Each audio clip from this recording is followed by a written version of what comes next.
এটা ওই সময়ের কথা যখন একটা গ্রামে ফিল্মের অডিশন চলছিল। ডিরেক্টর আর ও টিম শুটিংয়ের জন্য একটা পুরনো মহল খোঁজে, কারণ তারা এক ভুতুড়ে ফিল্ম বানাচ্ছিলেন। তখনই সেখানে এক স্বাস্থ্যবান যুবক আসে অডিশনের জন্যে। তার নাম জিমি চু হয়। ওখানে অনেক মডেলস আসে থাকে বিভিন্ন বিভিন্ন শহর থেকে অডিশনের জন্যে। অনেক লম্বা লাইন লেগে থাকে। জিমিচু টোকেন নিয়ে লাইনে লেগে যায় আর নিজের নম্বরের অপেক্ষা করে। নেক্সট। স্যার, আমি খুব ভালো অ্যাক্টিং করতে পারি। আমার ছোটবেলার থেকে অ্যাক্টিংয়ের শখ। আমাকে শুধু একটা সুযোগ দিন। কোন মডেলিং টিম থেকে এসেছো আর আগে কত শ্যুট করেছো? স্যার, আমি আগে মডেলিং করিনি। যখন আমি শুনেছি আমাদের গ্রামে ফিল্মের জন্যে হিরোর অডিশন চলছে, তো আমি দৌড়াতে দৌড়াতে এসে গেছি। আপনি শুধু আমাকে একটা সুযোগ দিয়ে দিন। ক্ষমা করবেন, এইখানে শুধু মডেল ক্যারিয়ার লোকেদের অডিশন নেওয়া হচ্ছে। আপনি এগোন। স্যার, শুধু একটা চান্স। জিমিচু ডিরেক্টরের সামনে গিড়গিড়াতে থাকে, কিন্তু ডিরেক্টর সাহেব ওকে কোনো সুযোগ না দিয়ে পরের নাম্বারের অডিশন নিতে শুরু করে। এই অপমান সহ্য না করতে পেরে জিমিচু ওই ফিল্ম সেটে আত্মহত্যা করে ফেলে। কিন্তু কেউ তার খবর পায় না যে জিমিচু কোথায় নিখোঁজ হয়ে গেল। তারপর কিছুদিন পরে ডিরেক্টর নিজের ফিল্মের জন্য অ্যাক্টর সিলেক্ট করে ফিল্মের শুটিং করে। ডিরেক্টর সাহেব এক ভুতুড়ে ফিল্ম বানাতে থাকে। তার জন্যে রাতেই শুটিং করেন। রাত হতেই শুটিং শুরু করেন।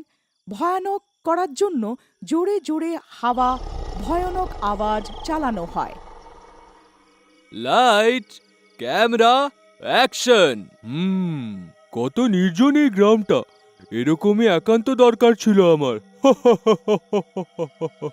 কাট কাট কাট।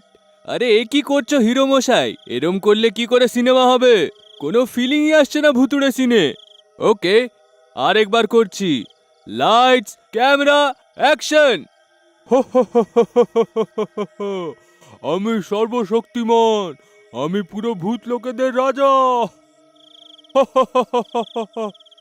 ভয়ানক আওয়াজ আর হিরোর ভয়ানক ডায়লগ শুনে জিমিচুর আত্মা জেগে যায়। কে যে এত জোরে জোরে হাসছে? আমার হাওয়াতে কে ভূত লোকেদের রাজা হবে? গিয়ে দেখতে হবে। আরে বাহ, এইখানে তো ফিল্ম হচ্ছে। মনে হয় কোনো ভূতের ফিল্মের শুটিং চলছে। আমিও অ্যাক্টিং করব। আমার বর্ষ পুরনো স্বপ্ন পুরো হবে আজ। যেই জিমিচুর ভূত ডিরেক্টরকে দেখে, ও রেগে যায়। আচ্ছা, তো এটা সেই ফিল্মের শুটিং চলছে যার জন্য আমাকে বের করে দিয়েছিল এই ডাইরেক্টর। এর জন্য আমি আত্মহত্যা করেছি। এখন আমাকে অ্যাক্টিং করার থেকে কেউ আটকাতে পারবে না।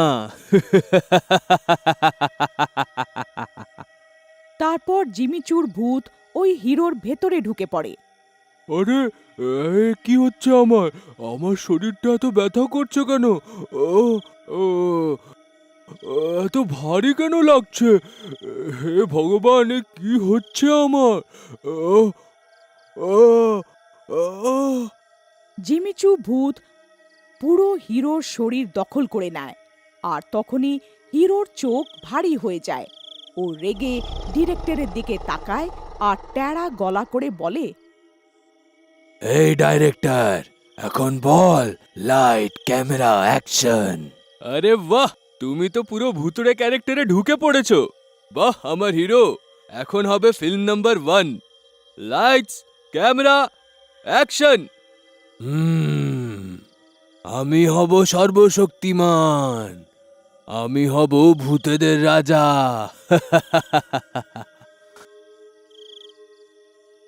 এখন আমার ছোটবেলার অ্যাক্টর হওয়ার স্বপ্ন পূরণ হবে।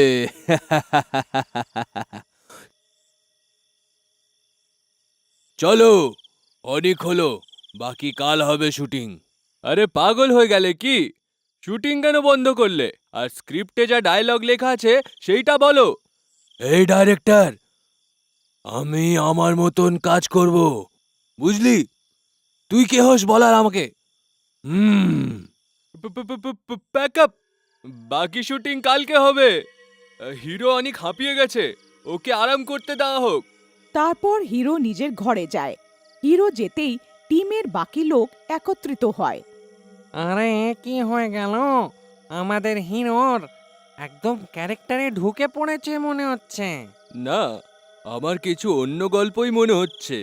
তখনই ওখানে সেটের এক কর্মচারী বাবুলাল আসে।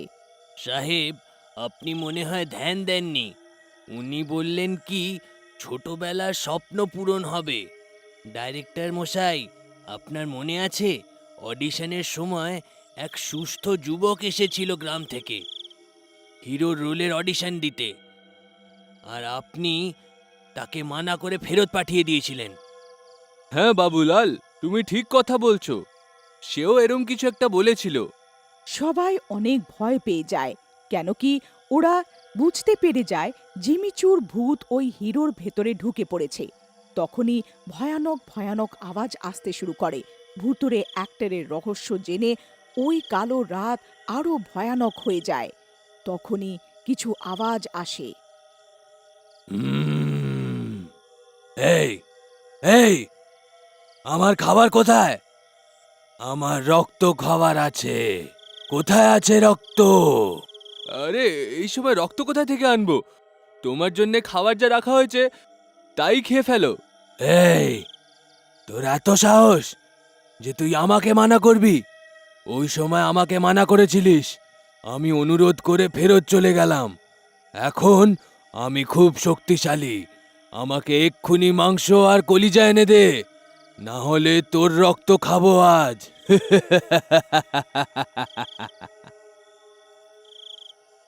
আরে পালাও রে, এই ভূত আমাকে খেয়ে আজ নিজের খিদে মেটাবে। আরে কেউ এর জন্য মাংস আনো, না হলে আমারই রক্ত খেয়ে ফেলবে। হ্যাঁ হ্যাঁ হিরো মশাই, এক্ষুনি জোগাড় করছি তোমার খাবারের। ব্যাস একটু সময় দিয়ে দাও। তুই একটু বুদ্ধিমান মনে হোস, বোঝাই বোকাকে, না হলে সে মারা যাবে।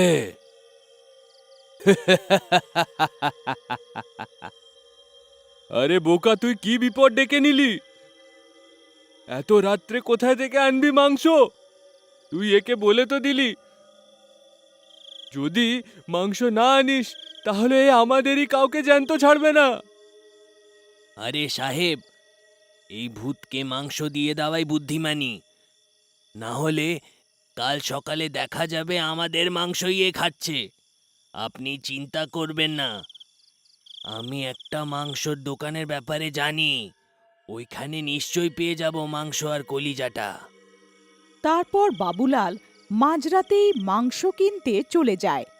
সমস্যা এই ছিল যে মাংস বেচার দোকান জঙ্গলের ওপারে ছিল, আর বাবুলাল নিজের আর পুরো টিমের প্রাণ বাঁচানোর ছিল। তো জঙ্গলি জানোয়ারের ভয় তো ওঠানোরই ছিল। বাবুলাল জঙ্গলের দিকে পার হয়ে গেল। অন্যদিকে ভুতুড়ে হিরো পুরো সেটে আতঙ্ক করে রেখেছিল। খিদে চোটে সব জিনিস উঠিয়ে উঠিয়ে ফেলতে লাগলো।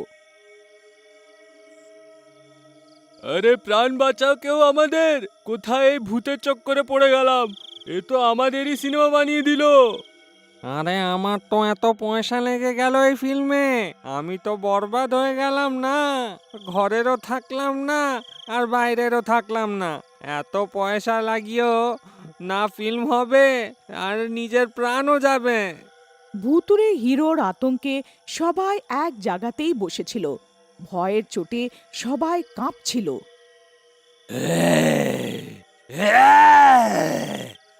এখনো আমার জন্য মাংস কেন আসেনি? আরে হিরো মশাই, বাবুলাল গেছে মাংস আনতে। দোকান জঙ্গলের ওই পারে না, তাই জন্য সময় লাগছে। দয়া করে আপনি আমাদের ছেড়ে দিন। তোকে তো আমি শাস্তি নিশ্চয় দেব। তুই আমাকে ফিল্ম অডিশন থেকে বের করেছিলিস না? দেখ, আজ আমি এই ফিল্মের হিরো।